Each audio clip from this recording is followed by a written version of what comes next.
Hi there and welcome back to the channel. Today I'm going to do another Portugal video and I'm going to look at rural life. I live in the countryside in Portugal, which is quite a normal choice for many expats here. Obviously you have people who are attracted to the larger urban centres like Lisbon and Porto, and you have another group of people who choose to go and live in the countryside, whether it's in the Algarve or in central Portugal or wherever. Personally, I'm located in central Portugal, specifically in Leiria, and I'd like to share something about what I view as the pros in this video, and in a separate video, the cons of living in a rural context in Portugal.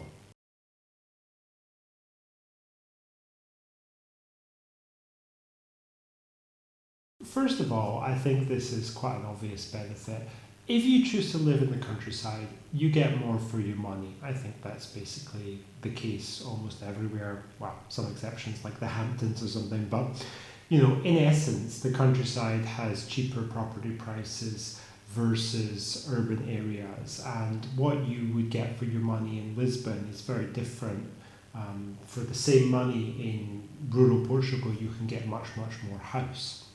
So if someone is looking at spending like 400,000 euros on a two-bedroom apartment somewhere which is decently located but probably not a new building in Lisbon or Porto, then for that same 400,000 you could get a 4 or 5 bedroom modern place in the countryside in central Portugal. Maybe not in the Algarve, but certainly in central Portugal. And you might be able to get it for significantly less than that. So definitely you would be enjoying a higher standard of life, I would say, in terms of the property that you buy. You're going to have more personal space, more storage space, more facilities, bigger kitchens, more bathrooms, like these kind of things. There is definitely more value to be had in the countryside in Portugal, and the differences are often quite dramatic.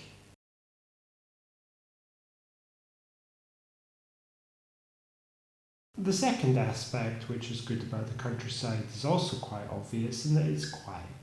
I mean, I think the dominant kind of noise that one would find in an urban centre would be traffic noise. Sometimes you don't even notice it, but it's kind of ever present.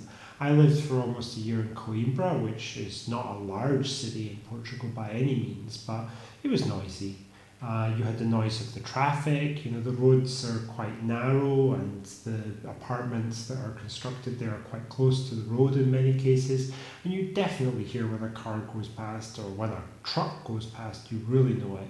And there are other things like just the noises of living with other people. You hear your neighbour's television, and if they put on music, or there are people going down the street. In Coimbra, there were many students. They're singing or whatever they're doing. There are just a lot of noises. But in the countryside, there aren't that many. I actually look at this as a negative as well. But generally, the atmosphere is much quieter. If you're the kind of person that has trouble sleeping, for example, or you just really want to have a quiet life, then the countryside is definitely for you.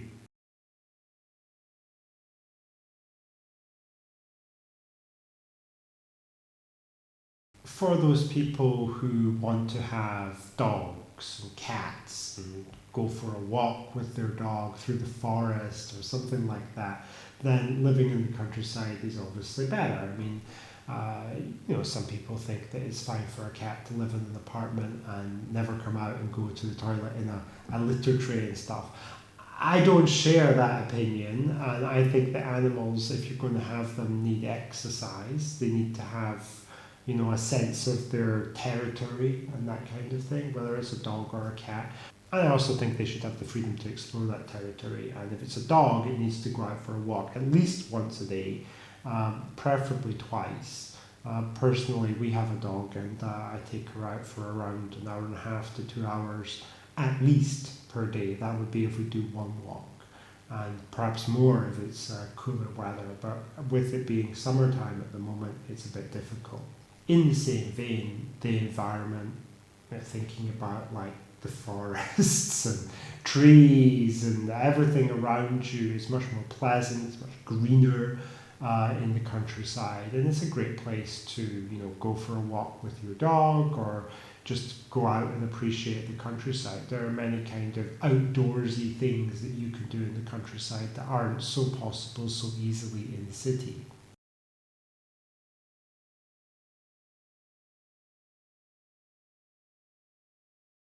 Another aspect which is appealing about living in the countryside is that you will get to know the people who live around you a lot better than in the city, and probably you will have deeper, more meaningful relationships with your neighbours. You'll get to know them, you come to maybe depend on each other for certain things like helping with something or borrowing something to a far greater extent than in an urban context. And I have found, the people who live around me to be extremely helpful, very polite, very friendly. I think when everybody has their own property, everybody has their own space, there's less scope. I wouldn't say there's no scope, but there's less scope for conflict. And it's quite harmonious, at least in the place where I live. People tend to get along, people are friendly, people wave to each other. All of these kind of things that you don't usually see in cities anymore.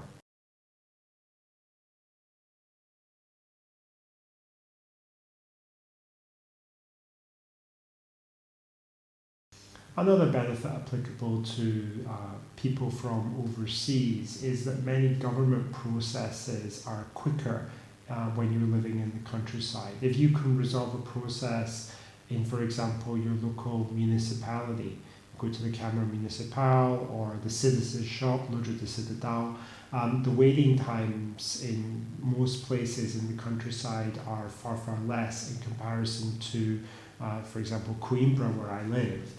One specific incident that I can bring up in this context is getting a health code number, a user number for the health system.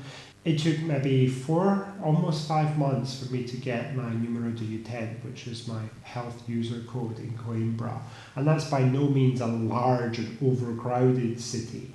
Whereas in the countryside, doing that kind of thing, I've had several friends who did it, and they did it in a day. They just walked in and got it. It's just as simple as that. And it's the same for things like registering your residence with the Camera Municipal, etc., etc. Just less waiting time. Now, of course, if you're dealing with IMA, which is the successor organisation to CEF, they may not have an office in the town nearest you or where your municipality is. You might have to venture to a city like Leiria or Coimbra or Porto or something like that in order to complete these processes. So in some sense it can be a double-edged sword, but for some processes it's much more simpler, much quicker in the countryside. It's easier to get things done.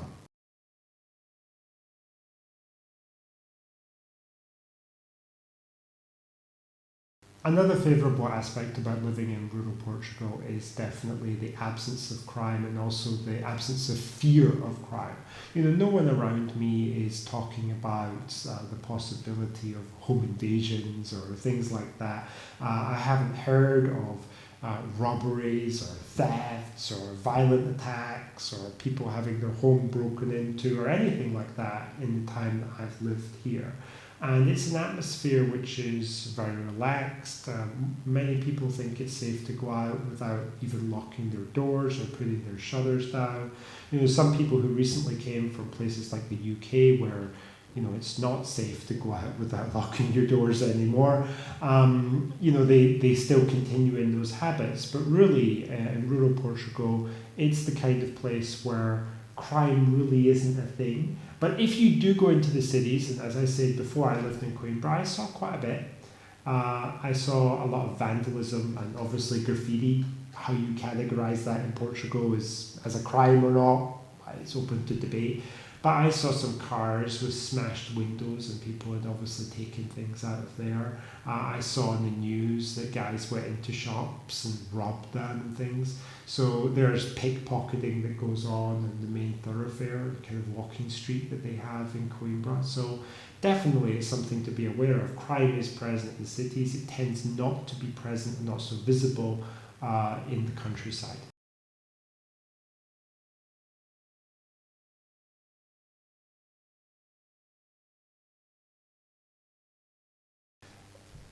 A minor good point about living in the countryside is, of course, parking. I mean, you're going to need a car, which is something I'll address in another video. And obviously, if you have a car, you need to park it. Now, if you live in the countryside, it's much more likely you're going to live in a house because there aren't all that many apartments here. And even if you live in an apartment, doesn't matter. You know, you're going to have parking available. Parking in the countryside in Portugal is easy and usually completely free. Even if I go to like a town today, which is near to the place where I live, or I go into the village or whatever, I can park there without cost and without hassle. I mean, there are always parking spaces available. You don't have to, worry about feeding the meter or parking somewhere really remote and then walking for like 10 minutes to get to your destination. Not at all. And when you go to visit people in the countryside, they tend to have large paved yards where you can park. Parking is just not an issue here. On the other hand, if you live in the city, it's very much an issue. Most parking is paid and free parking is very, very competitive. I've seen some people in Coimbra actually get into arguments over parking spaces, so it's something to be aware of.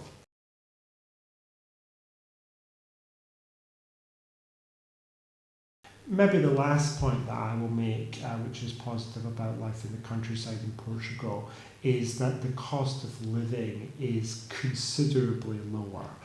My wife commented when we first arrived in Leiria, that's the province of Leiria, not the city, that compared to Coimbra, the price of things like groceries was a little bit cheaper in the supermarket, which is Pingo Doce. And this is something that actually surprised me, but I suppose it makes sense. Vendors of goods have to adjust their prices to be in line with what people can afford in the local area. So to some extent, it's understandable.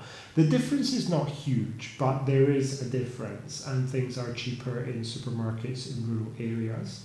In addition to that, we found that the price of gasoline is one of the cheapest in continental Portugal in our area, which is obviously good.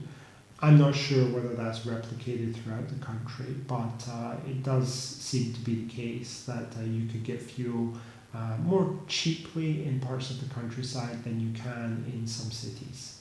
Added to this, of course, because you're in the countryside and the cities are a long way away, the temptations of the city are also a long way away. So the idea of like, let's go to that restaurant, let's go to that bar, let's go to that cafe, let's go to do something, are less. I mean, it doesn't mean that you just sit at home and do nothing all day. I mean, obviously you can go out and do things and you can go on visits or whatever, but less. In Coimbra, when we were just walking around, we might stop off at an ice cream shop and then stop off at a cafe and just do that. Now, people might like that lifestyle. Personally, I didn't really like it that much. I thought it made me put on weight.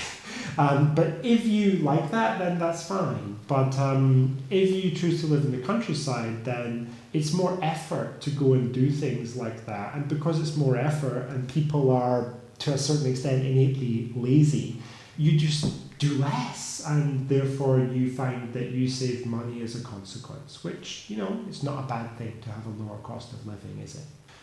So, is the countryside right for you? Well, I think that's something that everybody has to decide for themselves. I'm going to make another video just after this one dealing with some negatives associated with life in the countryside in Portugal, because it's not the land of milk and honey, and it's not just like the perfect lifestyle for everybody. I totally accept that. What works for me might not be, the ideal life for other people. That's totally fine. So I'll take a look at some of the negatives and everybody can make up their own mind. I hope that viewers found this video helpful, and I'll see you soon in the next installment.